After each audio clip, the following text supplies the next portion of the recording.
Good morning, my people. Good morning, my tribe.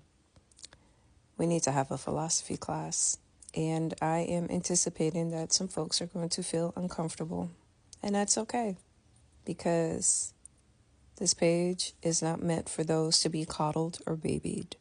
It is meant for you to expand your worldview and expand your cognitive diversity. So, this is your warning. You may get triggered. Ever since this video was released, I've seen multiple perspectives. I've seen different comments in regards to Blake Lively being comfortable or uncomfortable. And it reminded me of this parable, Men and the Elephant. Everyone was looking at this video from their lens, their experience, their worldview, and not allowing themselves the mental bandwidth to look at it from a different perspective. There are women who wear the lens of trauma, victimhood, survivorhood, and they're like, no, she was uncomfortable and he didn't, stick to the strip and he deviated and he did this. And it's like, okay. There are people who looked at the video from the lens of being an actor, an artist, a creative. And it's like, what are you talking about? And it's interesting how everyone is looking at the same video, but they're seeing it from multiple different perspectives. If you're not familiar with the blind men and the elephant parable, here's a quick synopsis. And the moral is your lived experience and your worldview is going to shape how you look at the world. And even though when you zoom out, it's an elephant, because you're blinded by your experiences and your worldview, and in some cases your trauma, you are going to see things very differently. It's not a question of right or wrong. It's a question of perspective.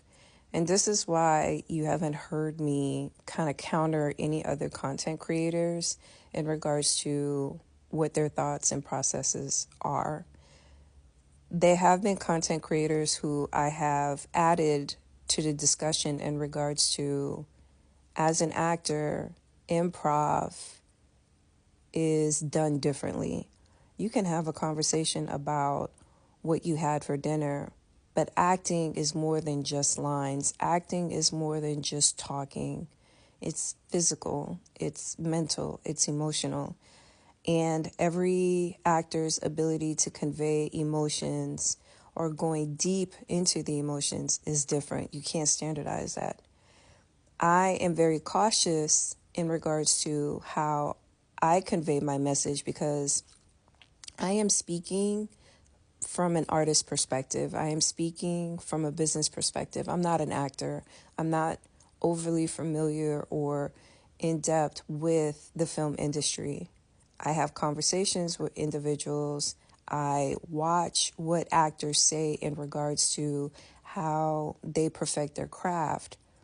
But I'm going off of what they're saying. This is not my lived experience. So for everyone that's like, no, she's uncomfortable. No, she's a dummy. She doesn't know how to do her job. It's based off of our lived experience. I gave y'all my 2 cents on the video based off of what I'm seeing because I know she doesn't know how to act. She has said it herself multiple times. Then it came the question of unsafe versus uncomfortable. And this is where I started to see people conflate the two. You can be uncomfortable and still be safe. And in the aspect of legal definitions, to be unsafe means that there is actual physical violence. There is emotional manipulation. There is gaslighting. There is abuse. And there was none of that. So when I looked at the video, I am looking at her being uncomfortable. Yes, that is absolutely correct. I think we can all agree that Blake Lively was clearly uncomfortable, where the scene required her to be in silence. She doesn't know how to be in silence because she's emotionally ignorant. She's emotionally illiterate. But to conflate her discomfort, with her being unsafe and projecting what your behavioral cues are and how you handle an uncomfortable situation or an unsafe situation is very disingenuous.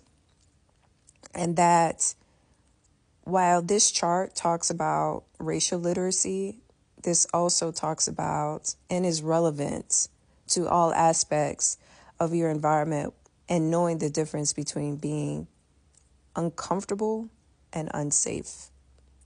I made a video a few days ago that says that you have to look at this case like a 1,000 piece puzzle. And just like this image right here, we have a lot of the pieces, they're just not coming together. And while I get a lot of folks tagging me in videos 100 times or asking, what are my thoughts in regards to what another person said, all it's providing is another piece to the puzzle. Because what I'm seeing is that piece of information or that person's perspective and opinion on this topic is just another piece. And that I can see that it fits somewhere, but it doesn't quite fit, right?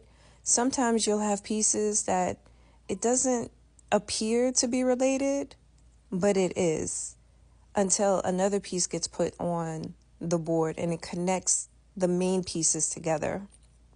And so I say things are developing, information is coming out, but you also have to weed out the bullshit. I have been very vocal in regards to my mistrust and my reservations in regards to women who make being a victim an entire personality and identity. I have been very vocal in public in regards to if you being a victim is your entire identity and personality, you are a walking massive red flag to me. You're dangerous to me. You are dangerous to the men in my life. You are dangerous to the people that I care about, because hurt people hurt people. And that your worldview is completely warped in regards to you projecting your victimhood onto any and everyone. Victims and survivors, I'm just going to come out and say, don't have boundaries. They really don't.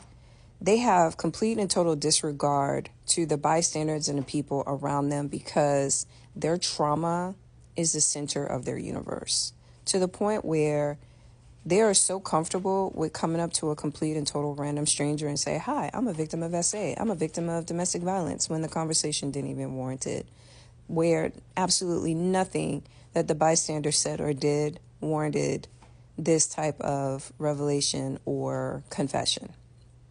And so this is why I'm a little bit more curt in regards to he is not your ex.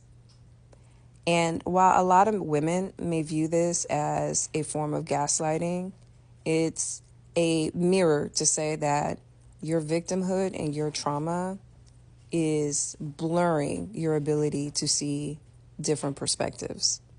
I will end this video on this.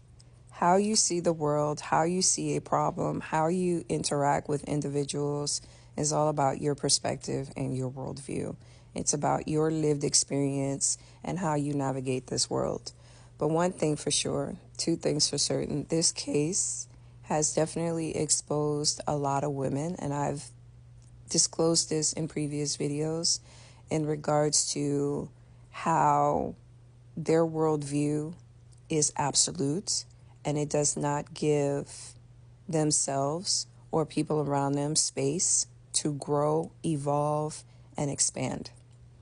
And so I will leave you with this one. Being a victim, being a survivor is supposed to be transient. It is not supposed to be your entire book.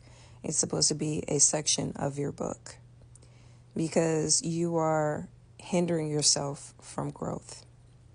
But let me know what you think, and I hope you had a chance to watch this entire video.